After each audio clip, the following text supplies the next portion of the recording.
तुम कृष्ण से भी पूछते रहे, बुद्ध से भी पूछते रहे कि कैसे हम माने कि आपको हो गया है।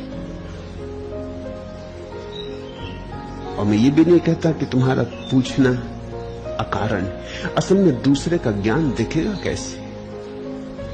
अंधे आदमी को कैसे समझ में आएगा कि दूसरे की आंख ठीक हो गई? मुझे कहो।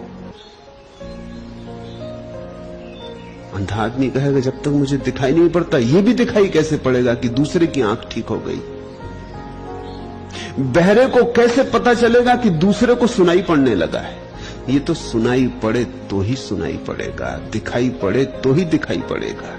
ये तुम फिक्र मत करो कि दूसरों को ज्ञान उपलब्ध हो जाएगा तो तुम्हें भरोसा आ जाएगा। भरोसा तो तुम्हें तभी आएगा जब तुम्हें उपलब्ध होगा। इसलिए मैं तुमसे कहता हूं, तुम भरोसे की प्रतीक्षा मत करो कि पहले भरोसा आएगा तब हम ज्ञान की तरफ जाएंगे। तब तो तुम कभी भी ना जाओगे, क्योंकि ज्ञान में जो गया उसे भरोसा आता है, अनुभव से भरोसा आता है, और तो कोई उपाय नहीं। और जिसको तुम भरोसा कहते हो वो धोखा है, थोथा है। विश्वास है, भरोसा नहीं, आस्था नहीं, श्रद्धा नहीं। मान लेते हो कि हुआ होगा, मान लेते हो कि कौन झंझट करे, मान लेते हो कि कौन विवाद में पड़े, या कि मान लेते हो क्योंकि भीतर वासना है कि कभी हमको भी हो, इसलिए मान लेते हैं कि औरों को भी हुआ होगा या होता होगा। मगर भरोसा आ नहीं सकता। कैसे आएगा? जिस आदमी ने मधु का स्वाद नहीं लिया। लाख लोग कहते रहे कि बहुत मीठा है, बड़ा स्वादिष्ट है, उसे कैसे भरोसा आएगा?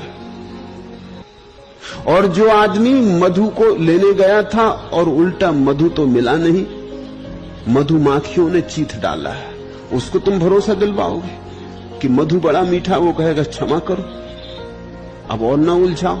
एक दफा झंझट में पड़ गया तो सारा शरीर सूज गया था, दिनों तक घर बिस्तर में पड़ा रहा।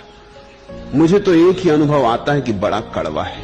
मधु का स्वाद तो मधुमक्खी के डंक का स्वाद ही उसे मालूम होगा।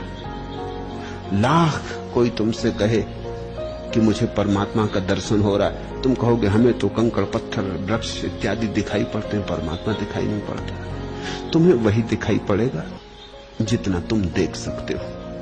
दूसरे की तो चिंता ही मत करो, अपनी चिंता करो। तुम्हें हुआ या नहीं,